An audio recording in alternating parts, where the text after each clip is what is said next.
Halo, sebentar ya, saya lagi mengupload materi untuk PowerPoint-nya. Lagi ada masalah. Sebentar ya.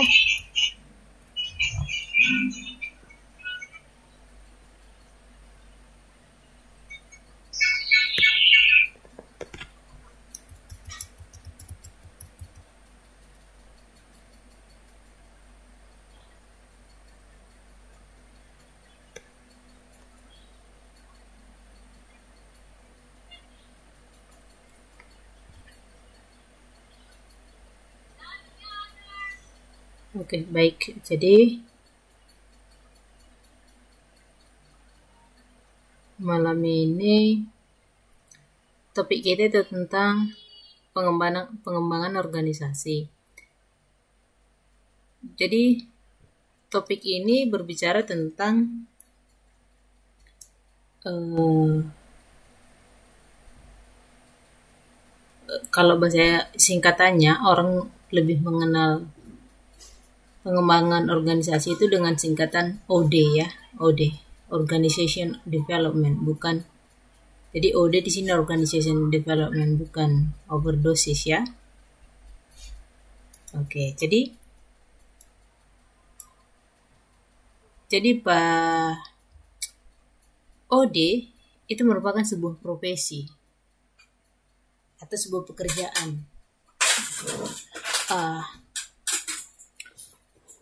OD itu bisa disebut sebagai konsultan bisnis gitu, kalau pernah dengar konsultan bisnis ya. Jadi ketika sebuah perusahaan itu ada masalah dalam bidang manajemennya, maka mereka pergi pada konsultan. Mereka pergi pada konsultan untuk menanyakan solusi apa yang akan mereka jalankan dan strategi apa yang akan mereka lakukan dalam menghadapi masalah sebuah perusahaan. Nah, jadi OD itu bisa dikatakan sebagai konsultan ya, konsultan bisnis atau konsultan perusahaan ketika mengalami sebuah masalah dalam manajemen perusahaan. Gitu. Jadi pada saat jadi tugas kita atau materi ini membahas tentang apa strategi. Nah, pertama sekali apa sih itu OD? Kemudian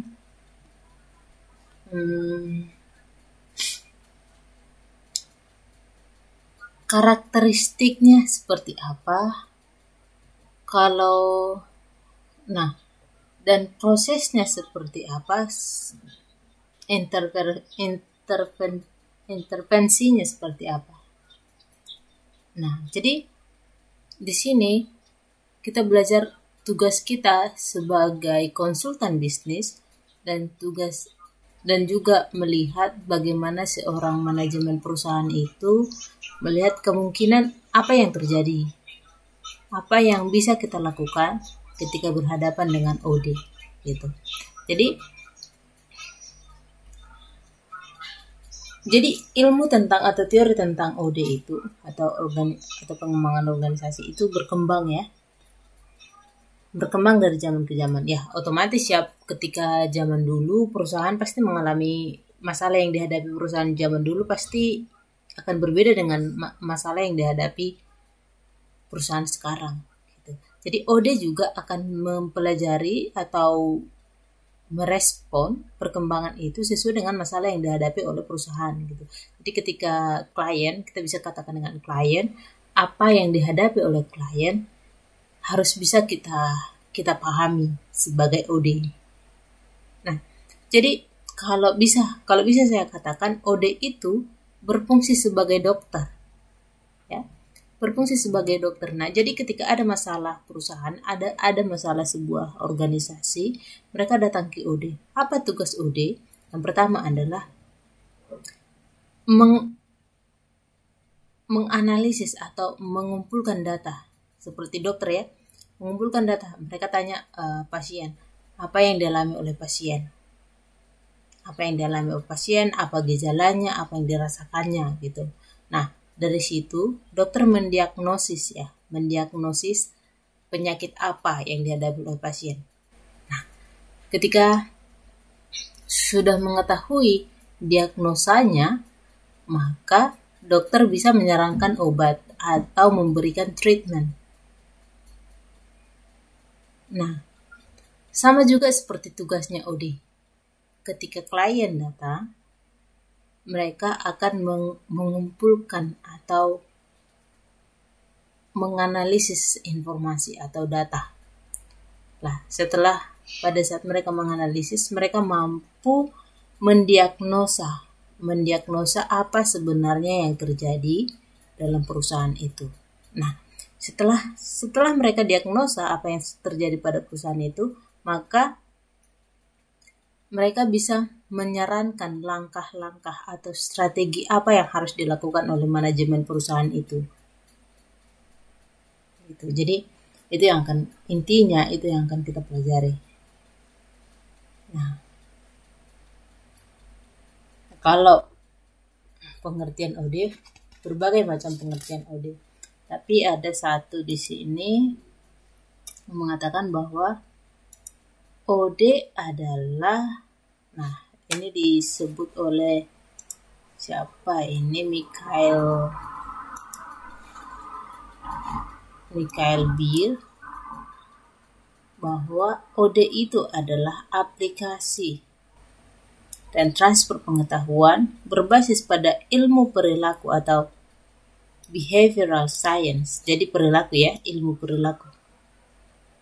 Behavioral science yang diterapkan secara sistematik dan terencana dalam rangka untuk mengembangkan, meningkatkan, dan menguatkan kembali strategi, struktur, dan proses organisasi sehingga tercipta efektivitas organisasi. Nah, jadi OD itu, yang dilakukan OD adalah mengaplikasikan ilmu perilaku atau behavioral science. Nah, jadi konsultan itu, kita bisa katakan OD itu sebagai konsultan itu mengaplikasikan ilmu untuk meningkatkan efektivitas sebuah perusahaan.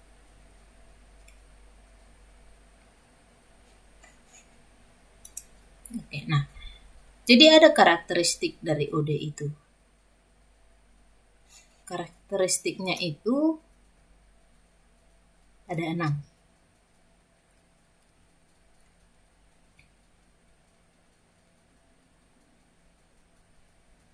Yang pertama, itu perubahan terencana.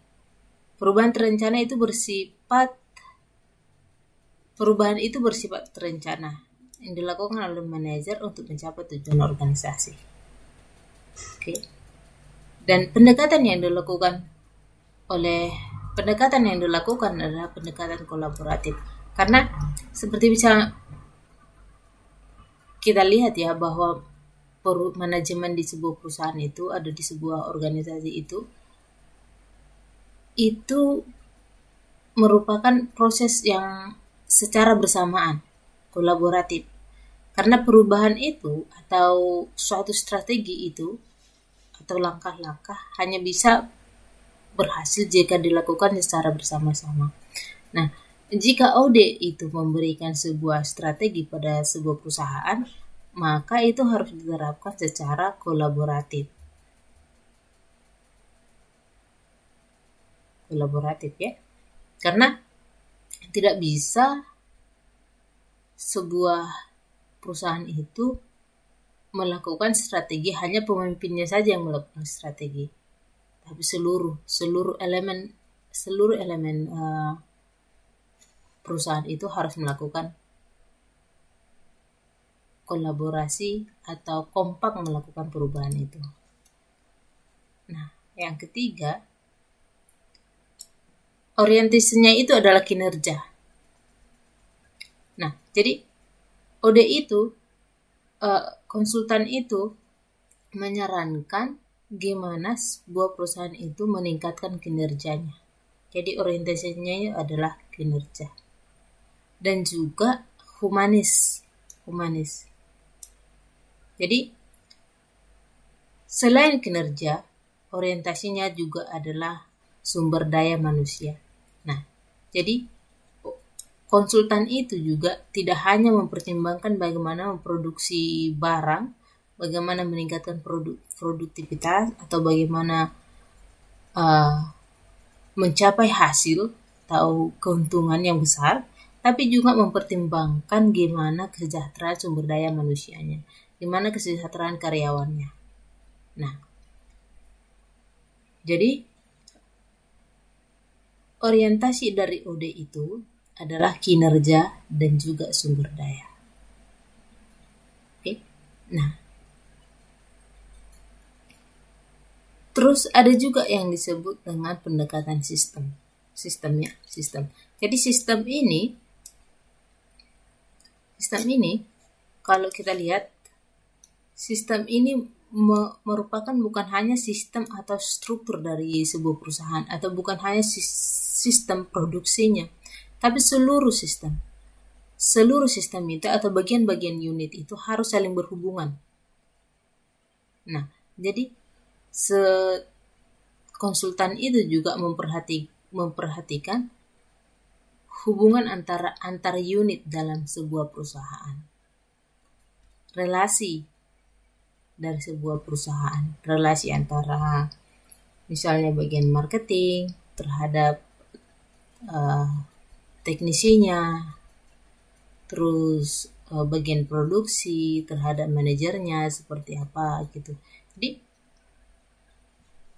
OD itu menggunakan pendekatan sistem yang melihat hubungan di antara seluruh elemen dalam sebuah perusahaan. Nah, jadi konsultan juga menggunakan metode yang ilmiah gitu. Jadi ketika seorang konsultan bisnis itu, misalnya kita datang nih,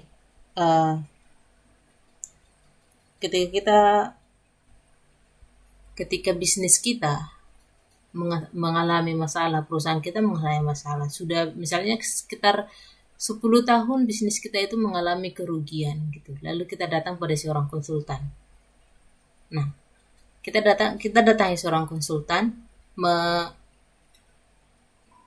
untuk menanyakan apa sih solusi yang bisa saya lakukan untuk memperbaiki perusahaan saya. Maka seorang konsultan itu akan memberikan pendekatan ilmiah berdasarkan, jadi konsultan itu akan melakukan research apa yang sedang terjadi pada perusahaan itu, bagaimana proses atau sistem atau kinerja perusahaan itu berjalan. Jadi mereka akan menyarankan, oh masalah perusahaan kalian itu ada di sini, di bagian marketing itu tidak efektif, di bagian produksinya itu tidak efektif. Nah, jadi OD itu, konsultan itu akan datang menyarankan, inilah yang akan kalian lakukan gitu. Jadi ketika kita mengalami masalah, misalnya penjualan kita lagi kurang bagus, atau sudah 5 tahun mengalami kerugian, profitnya itu terus menurun gitu, yang kita lakukan itu kita pergi pada OD atau konsultan bisnis, bukan pada dukun. Oke? Karena kalau pergi pada dukun, yang disarankan bukanlah pendekatan ilmiah.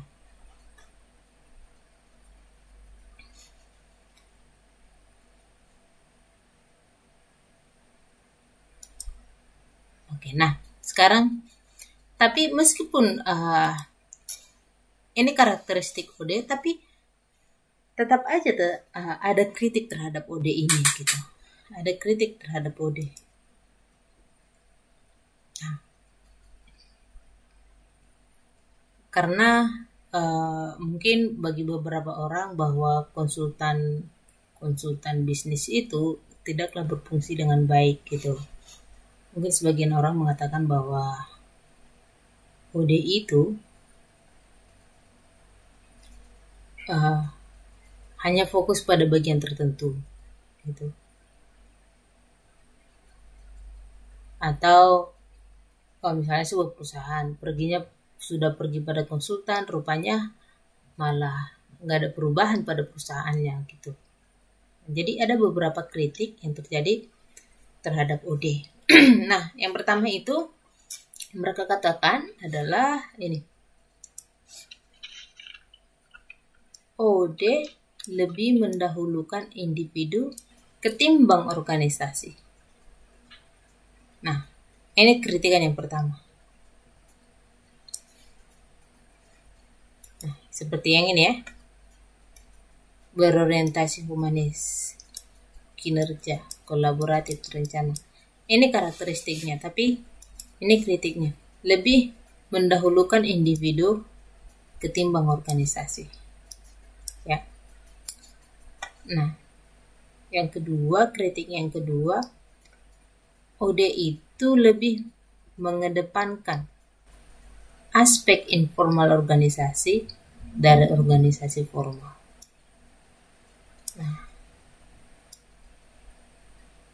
Nah, karena kenapa? Padahal ketika kita lihat ya, terkadang masalah yang terjadi pada perusahaan itu bukanlah yang terjadi pada organisasi formal, tapi mungkin saja masalah yang aspek yang informal yang jadi masalah. Gitu.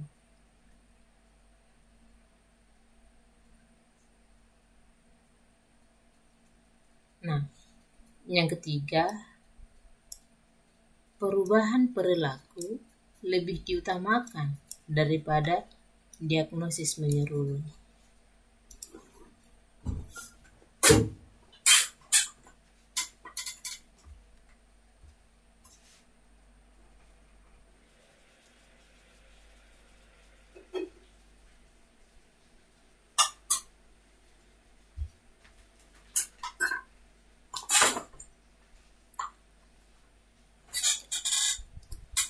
Oke, terus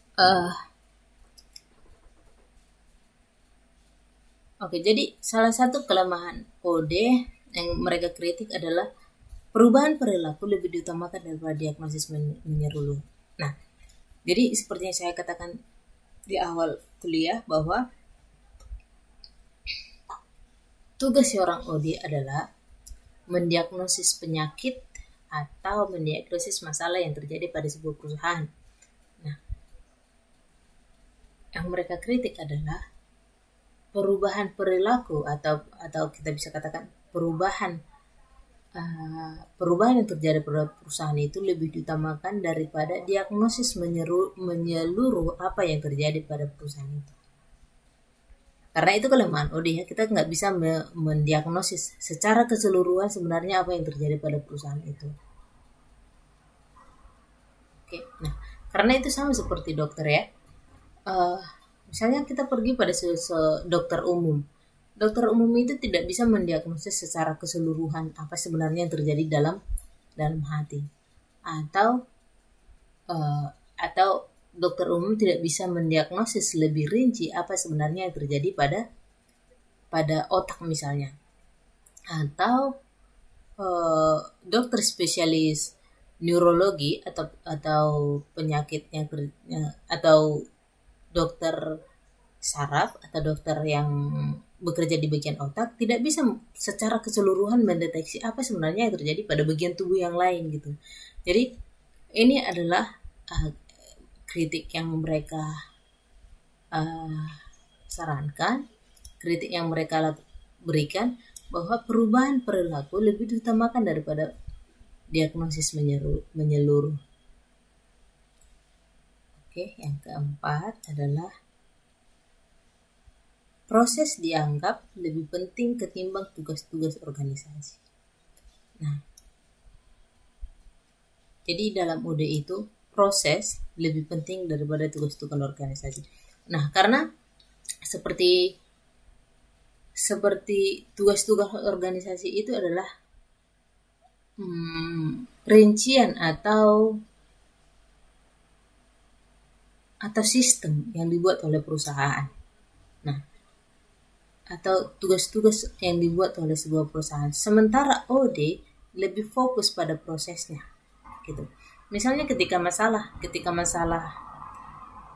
dalam sebuah perusahaan itu adalah masalah produksinya yang kurang efisien, maka OD akan melihat, oh ternyata proses produksimu itu ada masalah.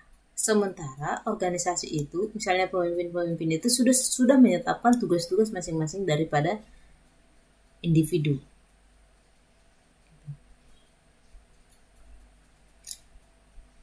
Oke, nah yang kelima ini, peran konsultan lebih dominan ketimbang manajer. Nah, bisa kita lihat ya bahwa ketika seorang manajer pergi pada konsultan, maka konsultan akan memberikan strategi atau apa yang harus dilakukan. Apa yang harus dilakukan untuk menyelesaikan masalah yang terjadi pada perusahaan tersebut. Otomatis ketika konsultan memberikan strategi itu, memberikan langkah-langkah itu, ya manajer pasti mengikutinya ya. Nah, ketika manajer mengikuti saran dari konsultan ini, maka inilah kritik yang kelima ini, bahwa peran konsultan itu bisa menjadi dominan dibanding manajer itu sendiri. Oke. Yang keenam, dalam pelaksanaannya, paket program lebih disukai ketimbang situasi real yang dihadapi organisasi. Nah, maksudnya di sini adalah dalam pelaksanaan strategi itu, dalam pelaksanaan saran-saran dari konsultan itu, paket programnya itu lebih disukai ketimbang situasi real yang dihadapi organisasi. Nah, jadi ini ada 6 kritik terhadap OD. Sebenarnya ada lebih banyak lagi kritik terhadap OD yang, tapi ini yang paling penting dan ini yang paling utama. Kritik dari Greiner ya.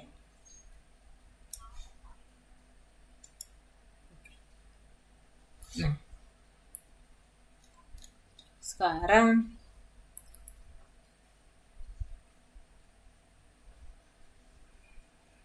ada proses pengembangan organisasi. Nah, proses pengembangan organisasi itu ada 7 tahap.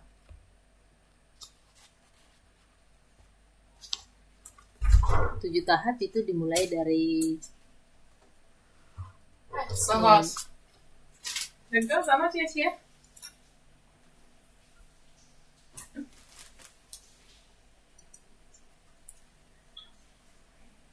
Ada 7 tahap. Yang pertama sampai yang ketujuh ini. Nah, kita akan lihat ini lebih detail.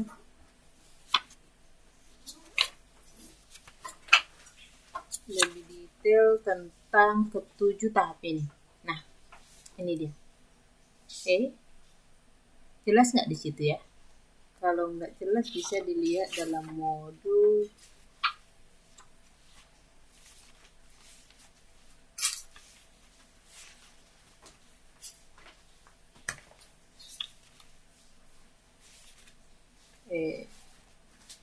sebentar.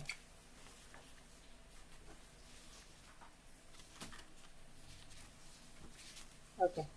Bisa dilihat dalam modul halaman 518. Jadi shooting itu nah, oke, saya jelaskan di sini. Ini dalam tahap ini seorang konsultan itu dan manajer itu, seorang konsultan dan manajer itu melakukan eksplorasi bersama. Nah, jadi kita bisa katakan klien itu sebagai manajer. Nah, jadi klien sama konsultan itu datang dan mereka melakukan eksplorasi pertama. Eksplorasi maksudnya di tahap ini bahwa konsultan dan manajer itu mempelajari masalah apa sih yang sebenarnya terjadi dalam perusahaan itu. Di sini mereka mengumpulkan data, mungkin data history atau bagaimana sejarah proses produksinya, karyawannya seperti apa, unit-unitnya seperti apa yang mereka gunakan dalam memproduksi. Nah, jadi dalam tahap ini, disinilah mereka mengeksplor atau mencari tahu apa yang sedang terjadi dan apa yang mereka butuhkan, apa yang mereka inginkan. Itu dalam tahap pertama.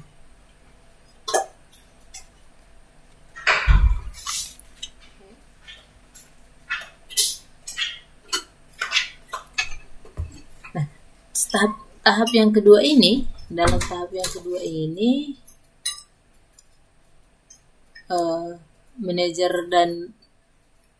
manajer dan konsultan itu, di sini mereka mulai saling mendekat ya. Nah, karena sering terjadi ketika konsultan dan pihak klien atau manajer itu ketemu tapi tidak saling nggak klop antara apa sebenarnya yang terjadi dan apa yang mereka inginkan gitu. Karena ketika mereka tidak saling dekat antara konsultan dan manajer, yang terjadi adalah kesalahpahaman.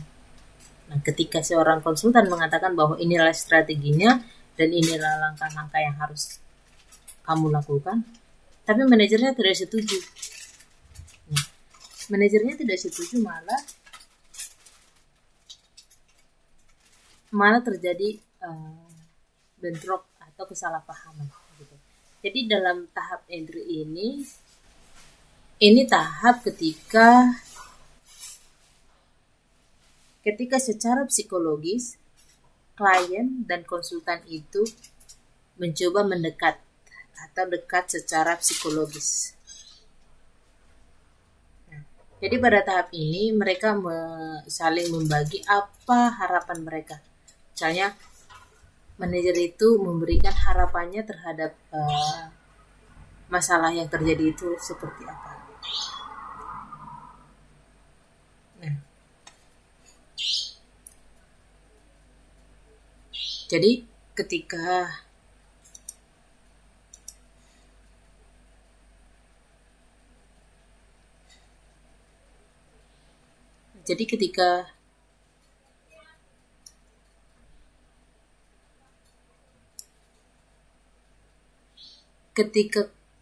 konsultan dan manajer itu semakin dekat satu sama lain, mereka akan mengadakan kontrak ya.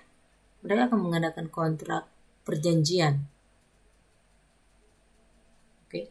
Di sini mereka explore pertama sekali. Di sini mereka pendekatan dan menandatangani kontrak. Terus yang ketiga adalah tahap diagnosis. Nah,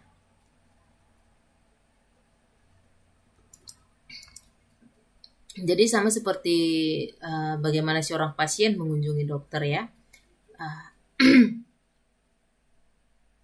Jadi tahap ketiga ini adalah tahap diagnosis terhadap apa yang dialami oleh perusahaan. Jadi mereka mulai melakukan diagnosis terhadap masalah organisasi dan membuat rencana strategi. Rencana strategi. Kemudian tahap yang keempat, di sini mereka mulai melakukan menyepakati ya. Jadi pada tahap planning itu mereka menyepakati detail rencana yang akan dilakukan. Nah, jadi konsultan dan manajer di sini sudah sepakat tentang detail atau rencana spesifik dari langkah-langkah yang harus dilakukan oleh manajer untuk menghadapi masalah yang sedang terjadi. Nah, sekarang pada tahap kelima itu action. Pada tahap kelima ini adalah action. Dalam tahap action ini,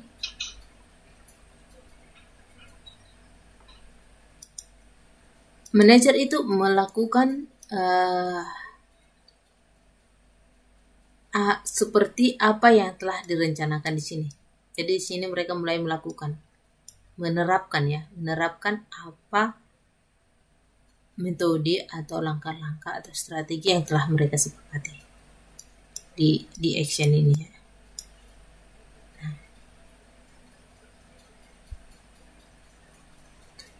Nah, pada setelah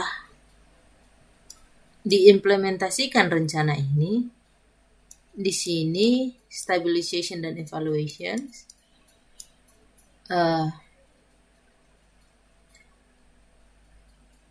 rencana itu dilakukan bukan lagi sebagai masa percobaan, tetapi menjadi rutinitas atau menjadi kehidupan atau style dari perusahaan itu. Gitu. Tapi sekalian ketika mereka menjadikan itu sebagai kehidupan atau kehidupan sehari-hari atau menjadi style, di situ juga mereka melakukan tahap evaluasi.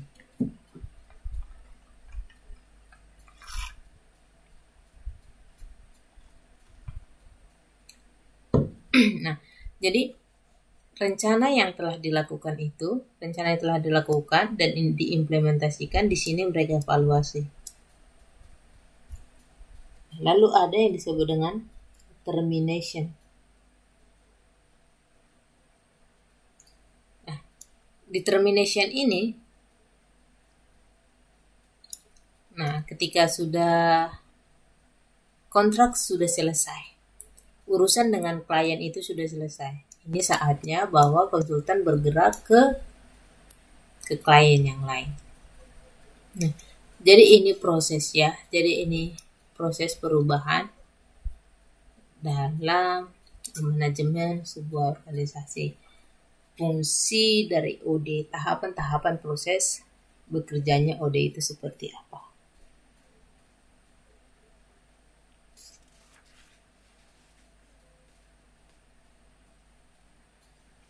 Nah, sekarang kita lihat lebih detail tentang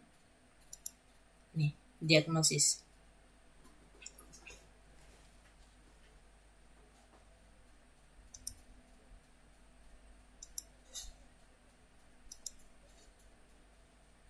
Nah, dalam mendiagnosis sebuah perusahaan, itu adalah tahap yang paling krusial, yang paling penting.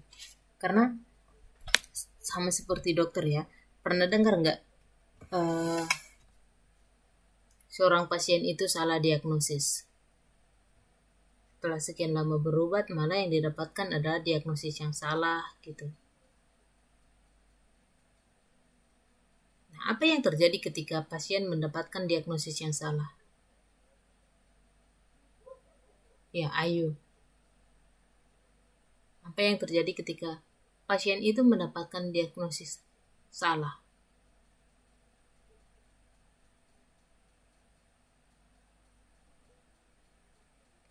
Nah,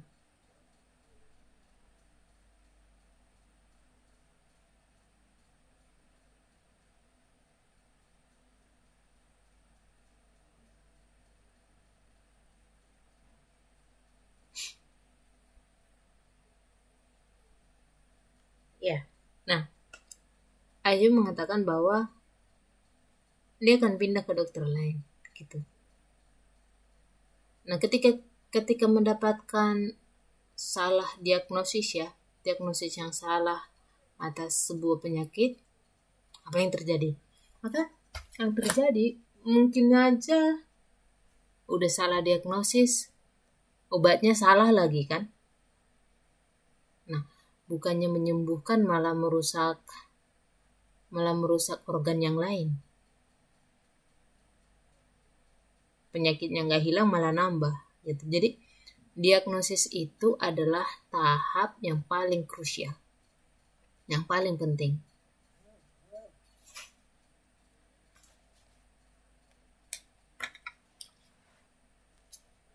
Nah, jadi jika melakukan kesalahan diagnosis, bisa-bisa kalau perusahaan itu malah mengalami kerugian ya. Karena ketika salah diagnosis, maka konsultan itu akan menyarankan saran yang salah lagi. Saran yang salah. Jadi, diagnosis atas sebuah masalah itu harus tepat gitu. Jadi di sini kita belajar tentang diagnosis, karakteristik, intervensi, dan model. Nah, jadi ketika kita mendiagnosis apa yang terjadi pada sebuah perusahaan, maka kita bisa menyarankan modelnya seperti apa yang harus diterapkan oleh klien itu.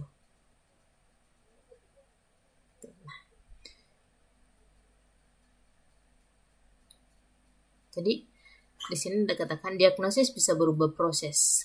Nah, proses itu bisa membantu organisasi atau perusahaan melakukan hal-hal yang lebih efektif, misalnya meningkatkan kapasitas mereka untuk mengakses dan merubah budaya organisasi.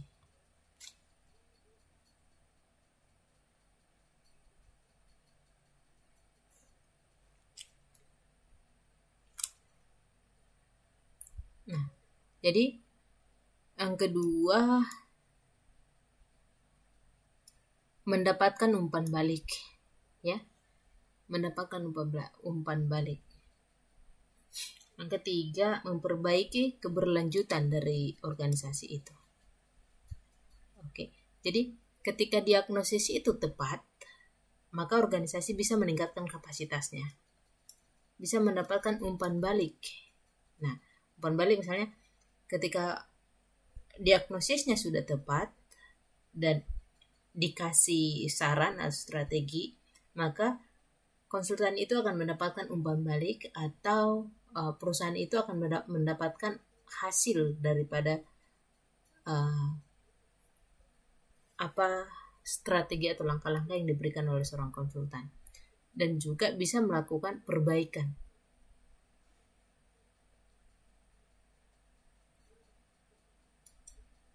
Oke, nah, jadi ada 5 model diagnosis, ya, ada 5 model diagnosis.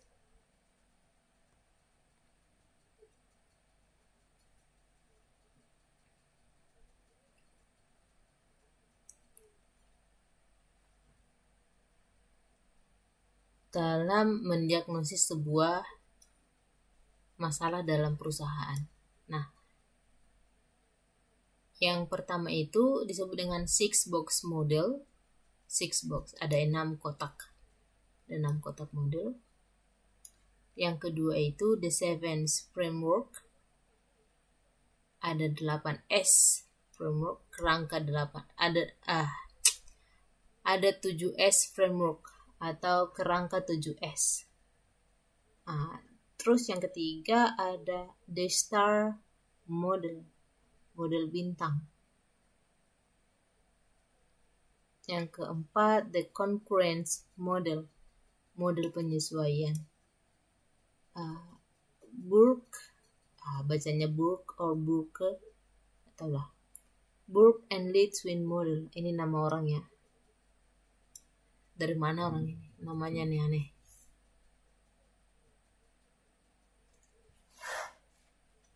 Ya, jadi ada 5 ya. Ada 5. The 6 box organization model. Jadi the 6 box ini kalau kita lihat ada 6. 6 box, 6 kotak. Pasnya ini 6. 1, 2, 3, 4, 5, 6. Ya, 6. Ada 6. Nah, yang paling penting adalah purpose, tujuan. Tujuannya, yang paling penting adalah purpose atau tujuan. Kita awali dari purpose.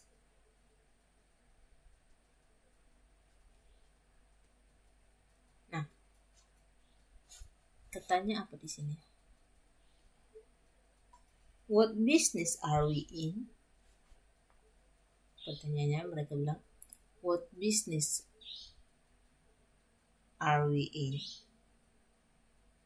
Artinya kita ini bergerak dalam bisnis apa? Kita ini bergerak dalam bisnis apa? Nah, ketika kita ketika seorang misalnya nih,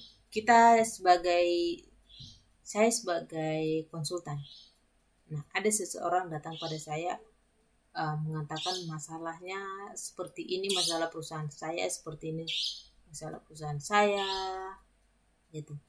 Pertanyaan saya yang pertama, kami itu bergerak dalam bisnis apa?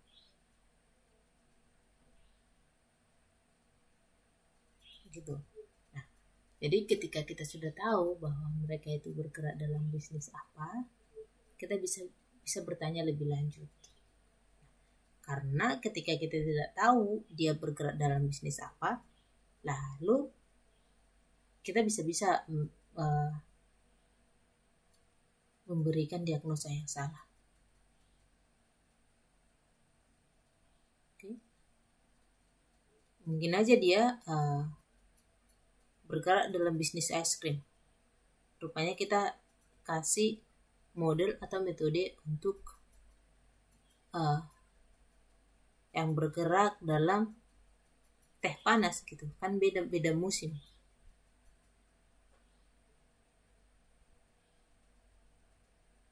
Jadi kita harus tahu bahwa pertanyaan pertama sekali yang kita tanyakan adalah bisnisnya itu bergerak di bidang apa. Kemudian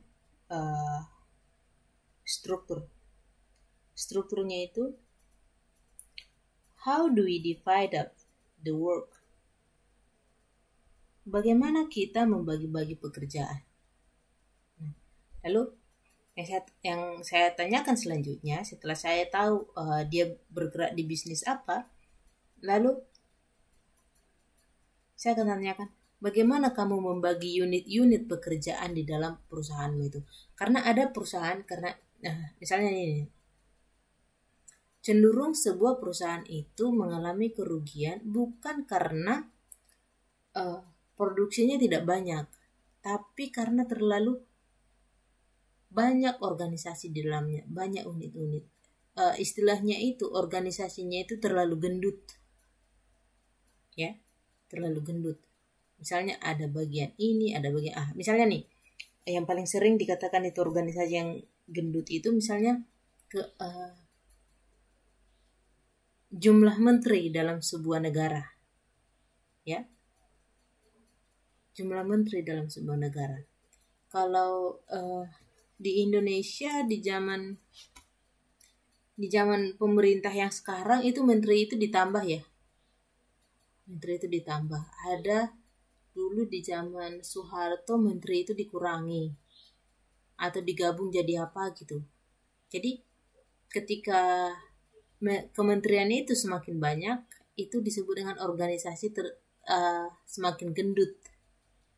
Tapi ketika kementerian itu semakin sedikit, itu disebut dengan organisasi semakin ramping. Oke? Nah, jadi sering itu istilah-istilah dalam perusahaan itu, mereka mau meningkatkan produktivitas, mau meningkatkan efektivitas perusahaan, mereka itu merampingkan organisasi. Nah, misalnya kalau dulu PU pekerjaan umum itu beda, Menteri Pekerjaan Umum itu beda, Menteri Perumahan Rakyat itu beda sendiri. Nah, terus Menteri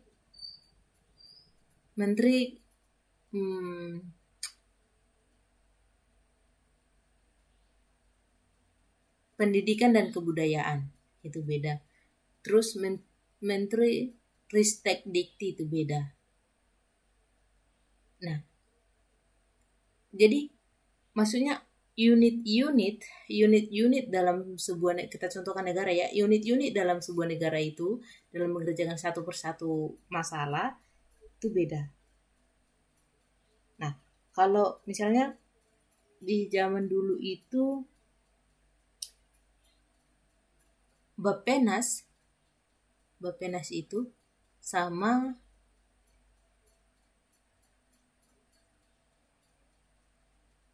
Bappenas sama Kementerian Perekonomian Negara itu sama. Kalau sekarang itu udah dibedakan. Nah, jadi sebuah organisasi yang baik itu tidak membagi terlalu banyak unit-unit, tidak membagi terlalu banyak unit-unit pekerjaan itu. Tidak juga menggabungkan beberapa pekerjaan karena kita butuh juga spesifik. Jadi idealnya itu seperti apa? Jangan terlalu gemuk dan jangan juga terlalu ramping. Gitu. Makanya ketika menanyakan bagaimana kita membagi-bagi pekerjaan, gitu. Maksudnya itu bagaimana organisasi itu yang pertanyaan yang sesungguhnya adalah seberapa gemuk dan seberapa ramping si organisasi dalam perusahaanmu itu.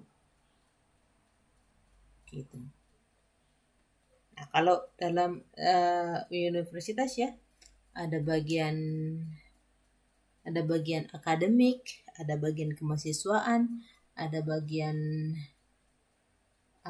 keuangan, ada bagian internasional, ada bagian kasir gitu. Nah, sebenarnya bisa nggak sih digabung kemahasiswaan dengan bagian internasional gitu? Atau bagian kemahasiswaan harus dibagi lagi, bagian alumni dan mahasiswa baru? Bisa nggak sih lebih dirampingkan atau butuh unit yang lebih banyak lagi? Nah, itu yang ditanyakan dalam struktur ini. Terus yang ketiga, imbalan atau rewards. Nah, imbalan atau rewards ini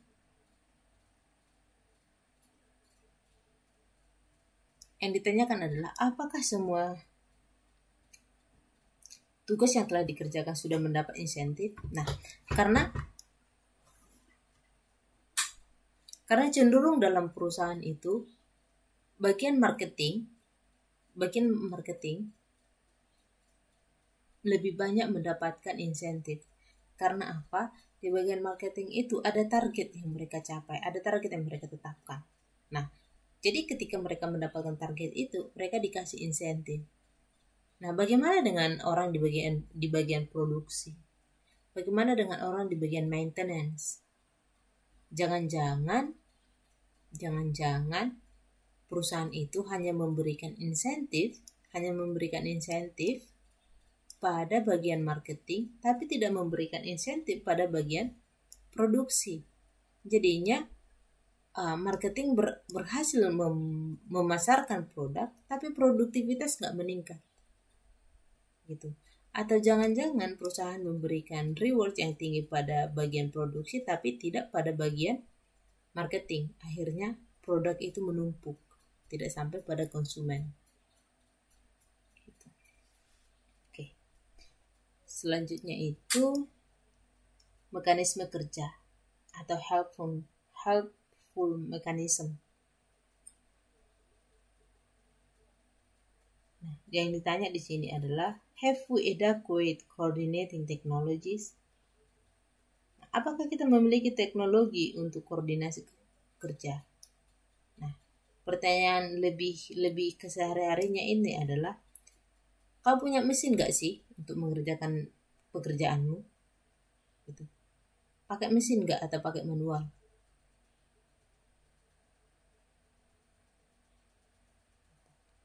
Kalau pakai mesin, jangan-jangan mesinnya harus diganti. Kalau pakai tenaga kerja manusia, jangan-jangan butuh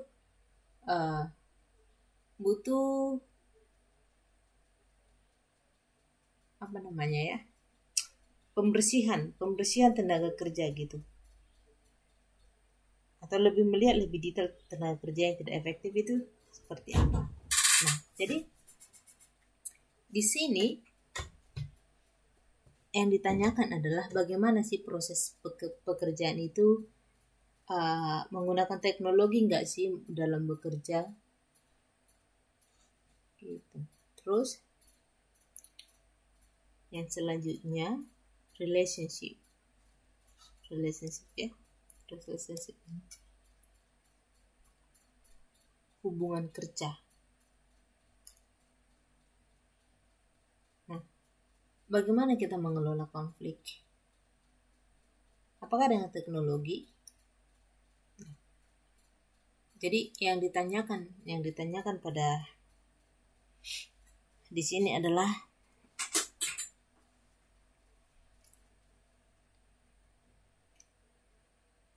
how do you manage conflict among people with technology? Nah, kalau ada konflik di antara karyawan, di antara orang-orang dalam sebuah organisasi itu, bagaimana bisanya kamu menyelesaikannya? Nah, itu yang harus ditanyakan oleh seorang konsultan pada klien. Nah, apakah menggunakan teknologi atau bahkan manajernya tidak peduli dengan konflik? Itu. Nah, jadi ketika seorang konsultan menanyakan ini, pertanyaan yang terakhir adalah ini, leadership. Does someone keep the boxes in balance?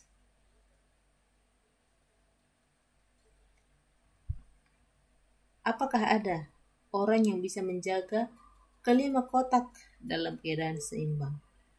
Ini ada 5 kotak ini dalam keadaan seimbang, harus ada satu orang yang menjaganya, atau harus ada satu bagian yang menjaganya ini dalam keadaan seimbang. Nah, siapa yang harus menjaga ini dalam seimbang adalah pemimpin atau leadership. Nah, dalam pertanyaan ini yang sesungguhnya ditanyakan adalah bagaimana caramu atau bagaimana kepemimpinan di perusahaan itu. Mana sih kepemimpinan dalam perusahaanmu itu? Gitu. Nah, lalu ada juga yang bisa ditanyakan, bagaimana lingkungan atau environment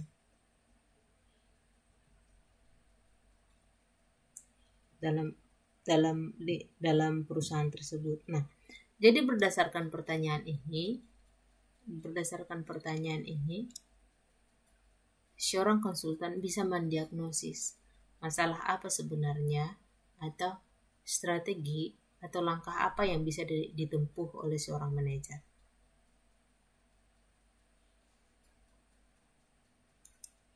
Nah, sekarang kita masuk pada the 7S framework. Nah, ini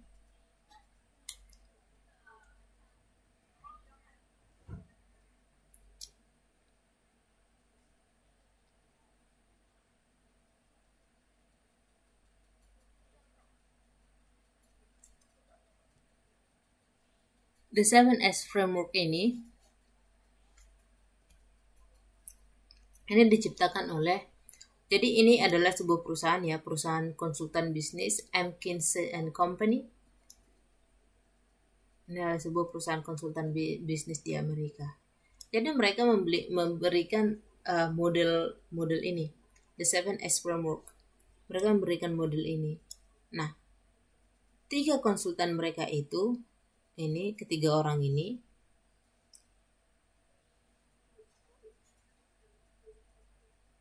membentuk model ini. Salah satu yang paling terkenal yang mereka katakan adalah ini, struktur bukanlah organisasi.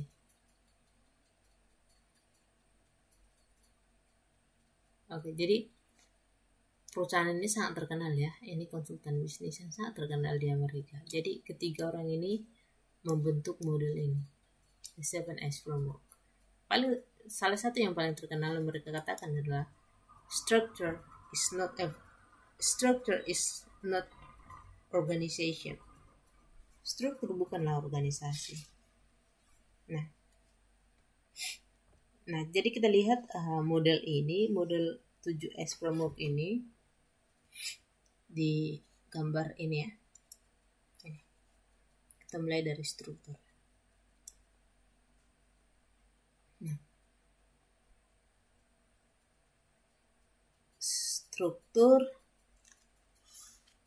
strategi, struktur, sistem, style, staff, skill, superordinate goals. Dan ini adalah goalsnya, tujuannya. Ini struktur, sistemnya, stylenya, staff, skill, strategi, dan ini adalah tujuannya. Ini 7S, pas ya, 7. 7. 1, 2, 3, 4, 5, 6, 7. Jadi ini disebut dengan 7S. 7S, ingat ya, 7S itu S, strategi, struktur, sistem, style, skill, superordinate goals. Sekarang kita lihat satu-satu.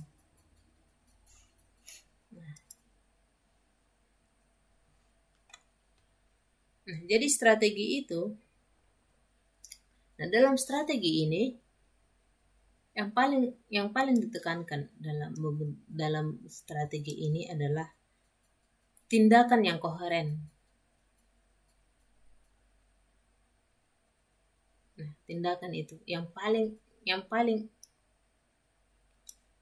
diutamakan adalah tindakan.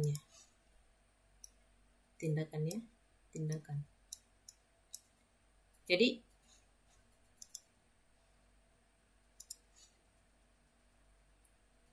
tindakan yang seperti apa dan kenapa ada tindakan? Nah, yang pertama adalah strategi. Tindakan apa yang harus dilakukan? Tindakan apa yang harus dilakukan?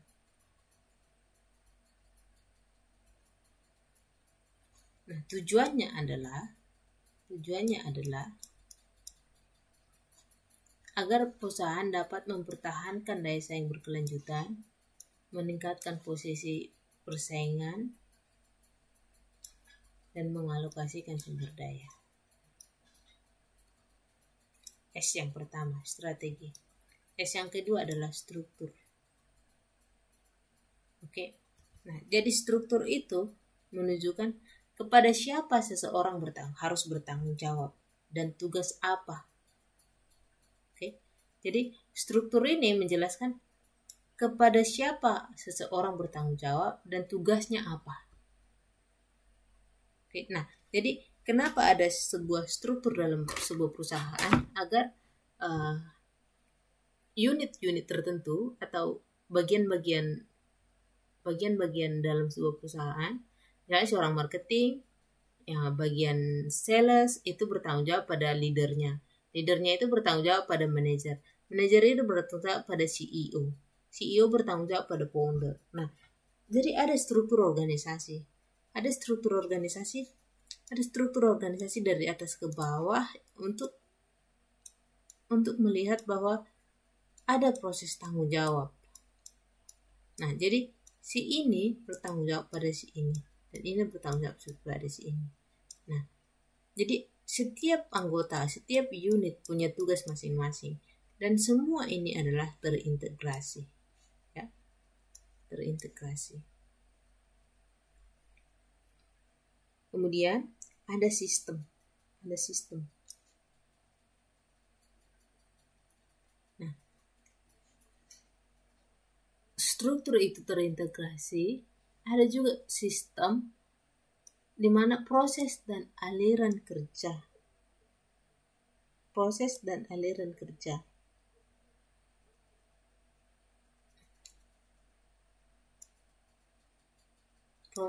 aliran kerja itu berjalan seperti apa? Jadi ada sistemnya, ada aturannya.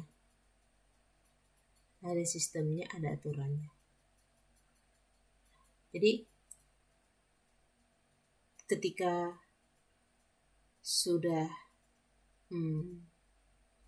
ada strateginya, ada struktur, ada sistem. Ya, tahu ya sistem. Terus kemudian itu style.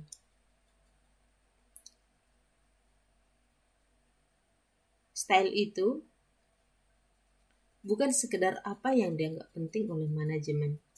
Lebih dari itu, bagaimana sesungguhnya manajemen berperilaku nyata tentang apa yang dianggap penting oleh sebuah perusahaan. Nah, lalu manajemen itu berperilaku nyata tentang apa yang dianggap penting oleh perusahaan. Itu adalah style. Kemudian staff. Staff itu termasuk komposisi demografi dari orang-orang yang terlibat dalam organisasi. Jadi staff itu bukan hanya orang-orang per orang, staff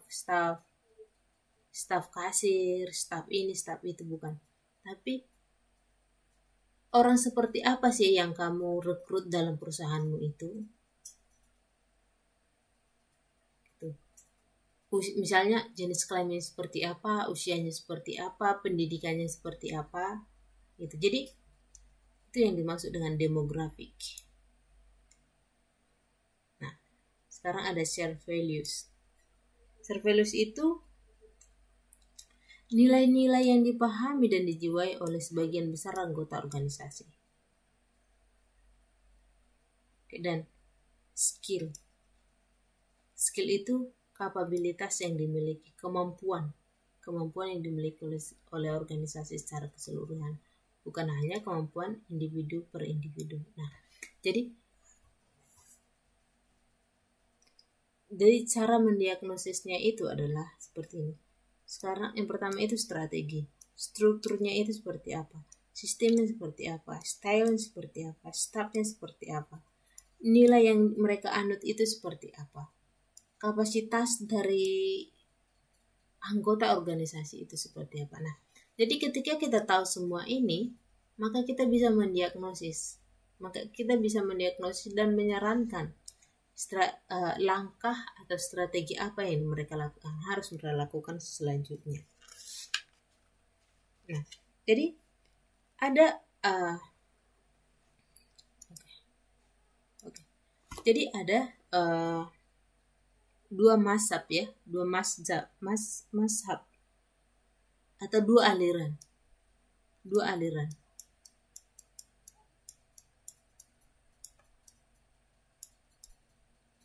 Dua aliran, yang pertama itu Jepang dan yang kedua itu Amerika. Nah, kalau di Jepang itu mereka lebih fokus pada 4S yang terakhir ini ya. Di Jepang itu mereka fokus pada 4S yang terakhir, 1, 2, 3, 4 ya. Mereka fokus pada 4S ini.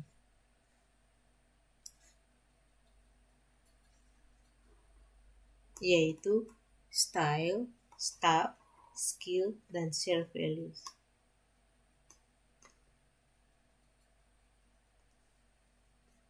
Nah, sementara di Amerika mereka fokus pada 3S. Yang pertama, ini Amerika.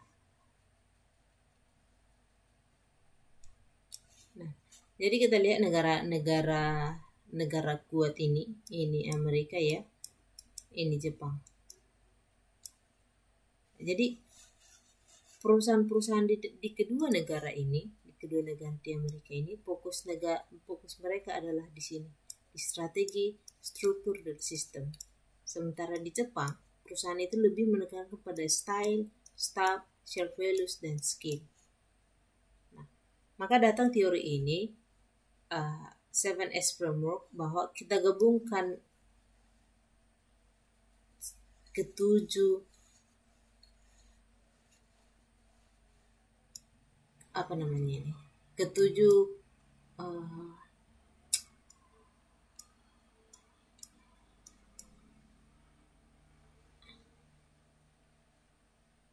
strategi ini. Jadi mereka gabungkan ya antara aliran Amerika dan aliran Jepang. Nah, makanya ada 7 ini.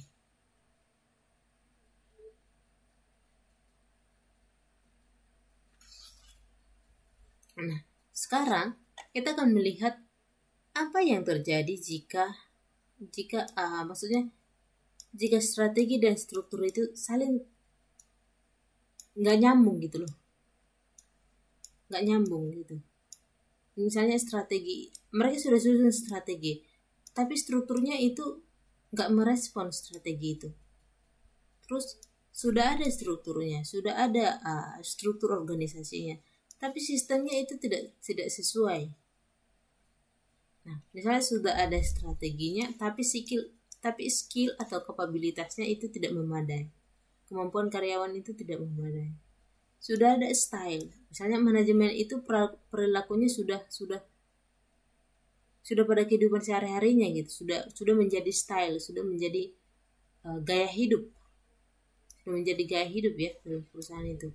Tapi staffnya itu tidak mengikuti gaya hidup itu. Nah, sekarang kita lihat apa yang terjadi jika ini tidak saling berkesinambungan. Ketujuh aspek ini tidak saling berkesinambungan. Oke.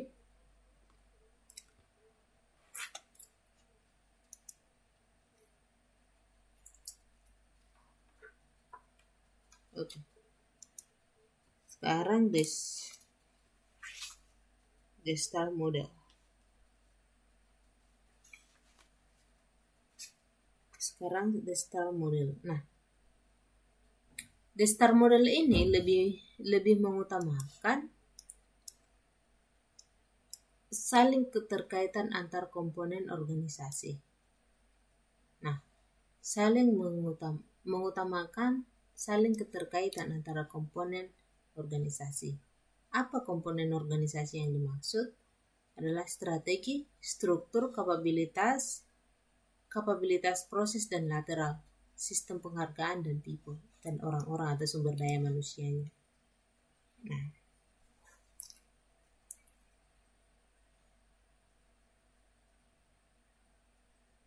Nah, sekarang kita lihat.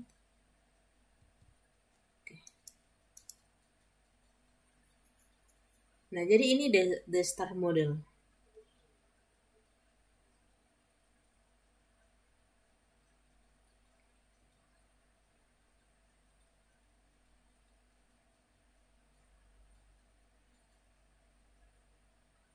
Nah, sekarang kita mulai dari strategi atau vision. Jadi, strategi ini merupakan yang paling utama dari semua komponen ini.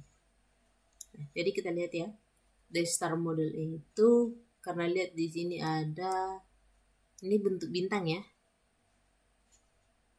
bentuk bintang. Lain mereka sebut ini sebagai STAR model. Jadi yang paling utama adalah strategi, kemudian struktur, kemudian proses dan lateral. Ini reward system atau insentif, atau people practice, atau sumber daya manusia. Nah, jadi di STAR model sini, ini yang paling utama adalah strategi. Sementara kalau kita lihat di sini,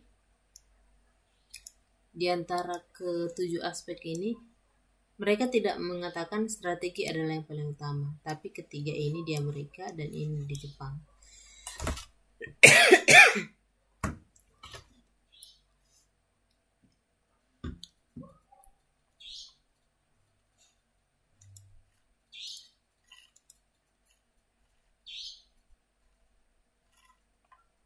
Nah,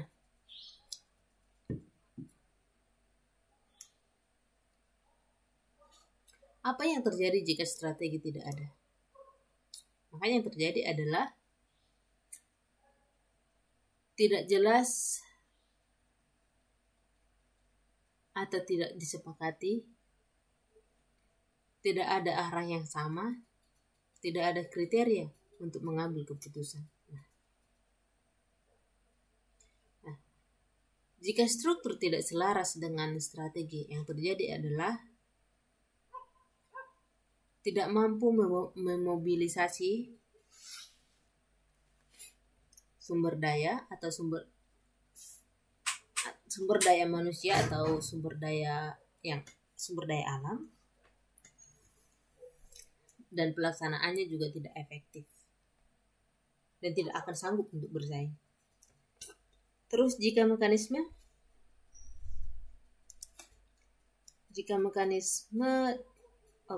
organisasi tidak berjalan dengan baik, yang terjadi adalah tidak terjadi kolaborasi lalu lintas unit. Nah, jika Jika koordinasi tidak berjalan dengan baik, maka setiap unit-unit itu akan berjalan sendiri-sendiri.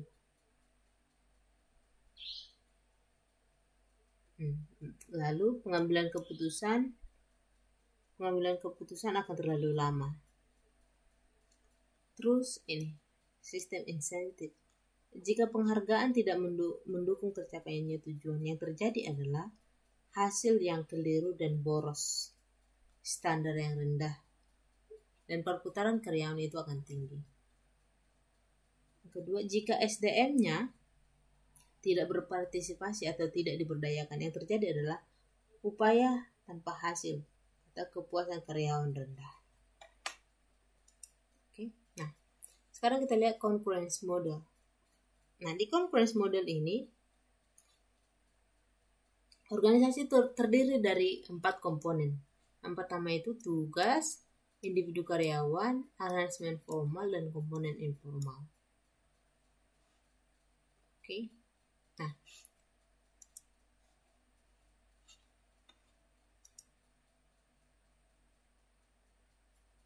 jadi kita lihat ya. Jadi dalam concurrence model ini atau model penyesuaian,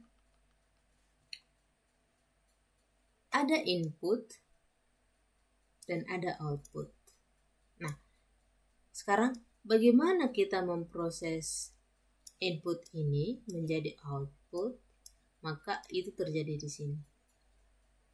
Dalam proses itu ada yang kita sebut dengan strategi. Ada yang kita sebut dengan strategi ini. Strategi apa yang kita lakukan?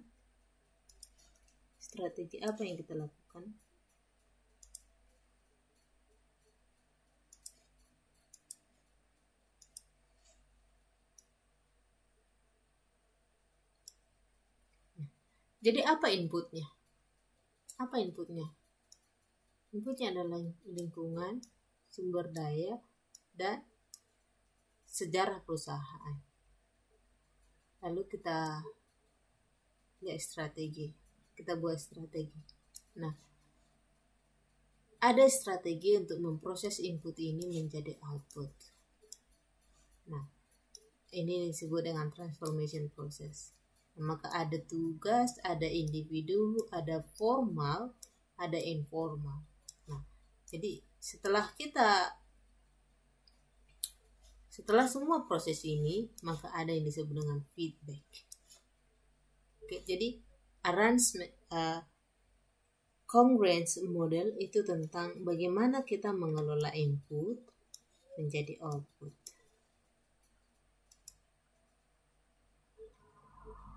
Sekarang ada the Burke-Litwin model. Ini juga mereka sebut dengan causal model of performance and change. Nah, model ini melibatkan 12 faktor. Ya, model itu melibatkan 12 faktor. Ke-12 faktor itu ada yang eksternal, ada yang internal. Nah, ini deh. Ke-12 faktor itu ada yang external environment, ada leadership di sini, ada budaya, ada sistem, ada manajemen, ada struktur, ada mission and strategy, ada iklim kerja, ada motivation, ada tugas, kebutuhan individu dan nilai yang mereka anut, dan individual dan organization performance. Ini.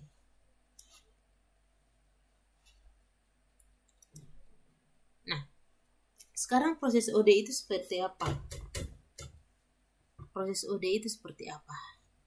Ketika kita menjadi seorang konsultan.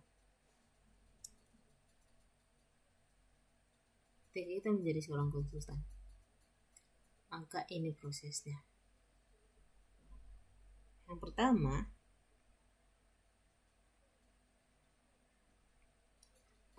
terjadi pengumpulan data di sini. Nah, jadi ketika klien itu datang pada konsultan, mereka mencoba mengidentifikasi masalah yang terjadi. Disebut dengan tentative problem, areas identified. Oke. Di sini mereka mengumpulkan data. Mereka interpretasi data itu, identifikasi masalah dan rencana program. Oke. Jika mereka membutuhkan data lebih lanjut, lalu mereka memberikan feedback. Nah, jika mereka more data need now, maka problem areas identified. Di sini mereka, jadi data itu mereka analisis di sini, mereka interpretasi, identifikasi masalah. Setelah itu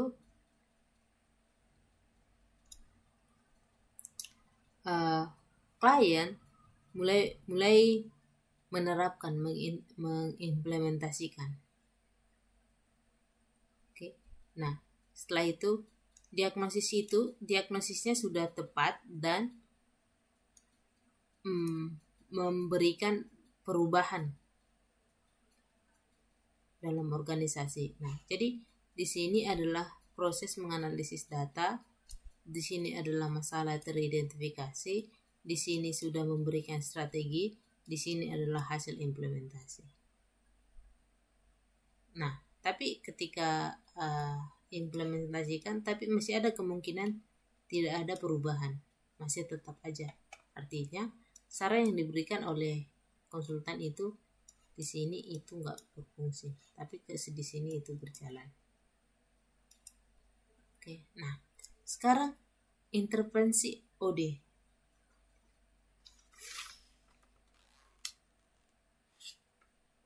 Nah, apa artinya intervensi OD ini? Itu tindakan yang didesain untuk meningkatkan kesehatan organisasi. Oke. Nah, jadi yang pertama itu konsultan proses, OD strategies, intervention, dan outcome. Nah, jadi ini bagiannya konsultan, di sini bagian mereka konsultasi.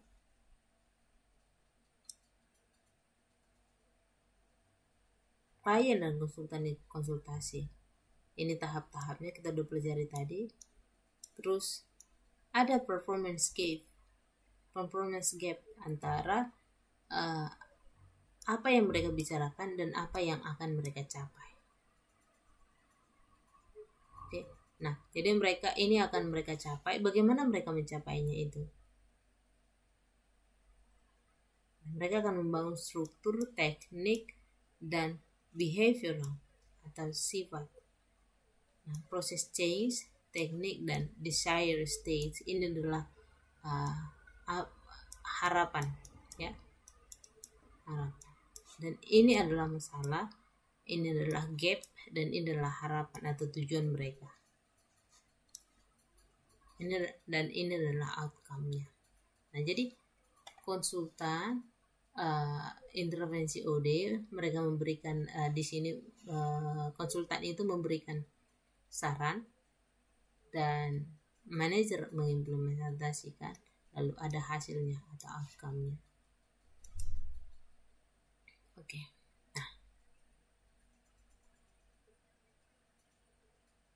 Nah, jadi konsultan OD itu memulai dari strategi behavioral dan teknikal.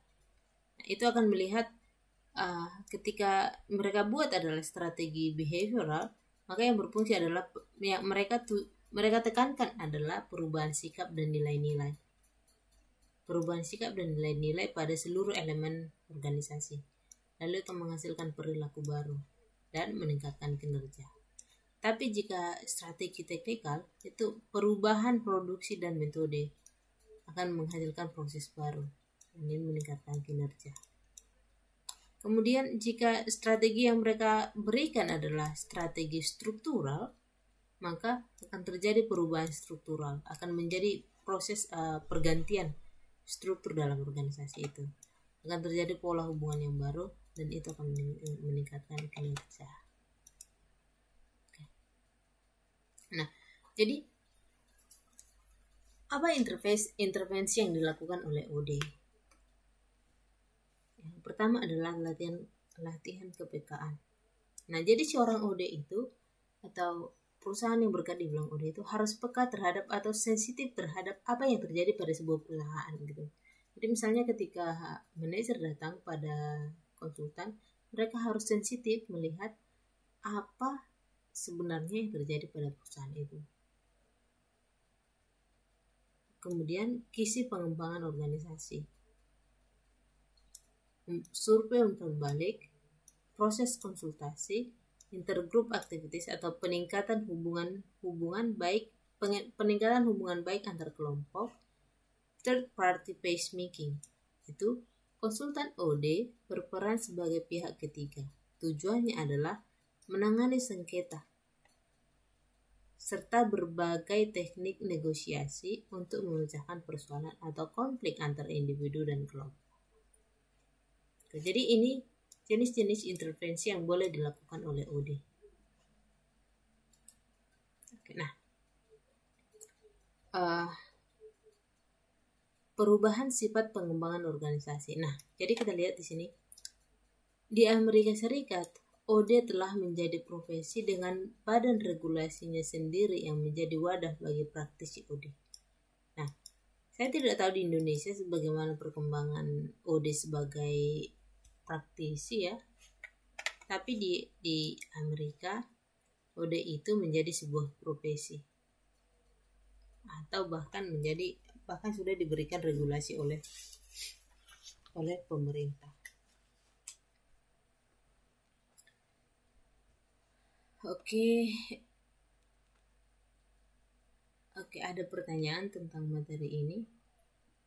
Kalau tidak ada, biar saya absen ya. Absennya itu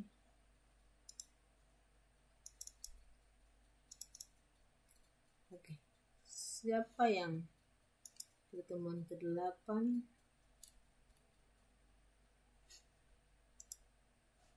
Pertemuan ke-8 yang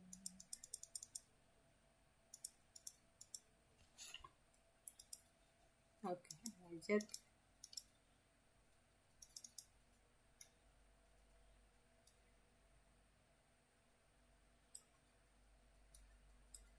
Lanjut ada ya.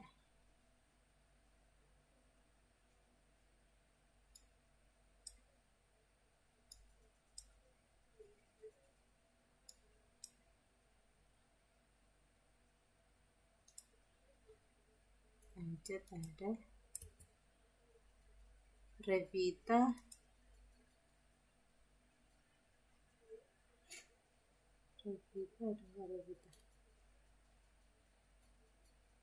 Revita ada. Wiwin ada. Ayu ada. Fitriani ada enggak?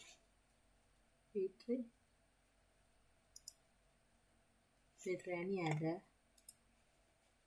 Itu ada. Uraida sinyalnya masih jelek ya mungkin ya.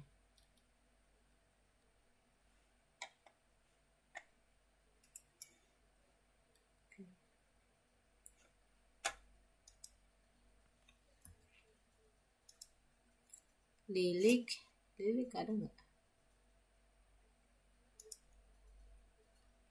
Lilik nggak ada ya. Lilik nggak ada.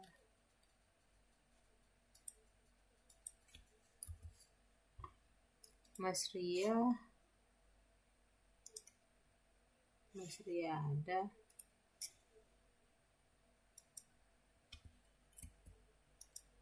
Saiful ada. Osniar ada nggak?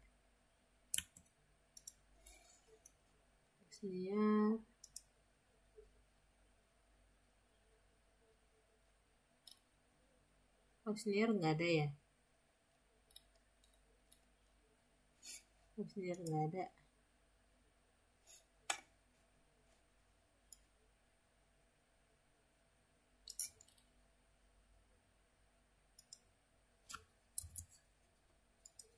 Triagustin,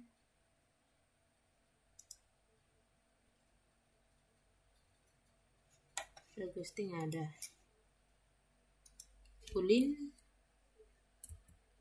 Ulin ada. Vera ada.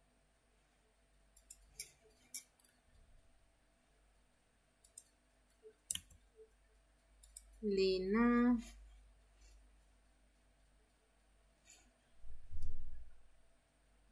Aviandari.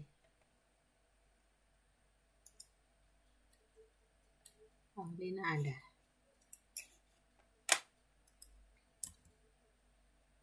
Eti ada.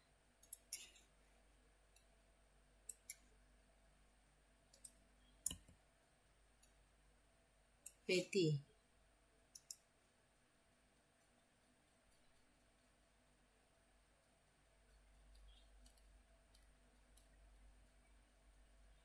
nggak ada ya. Oke, Betty nggak ada. Oke, baik. Sudah saya absen. Kalau nggak ada pertanyaan, sampai jumpa minggu depan ya.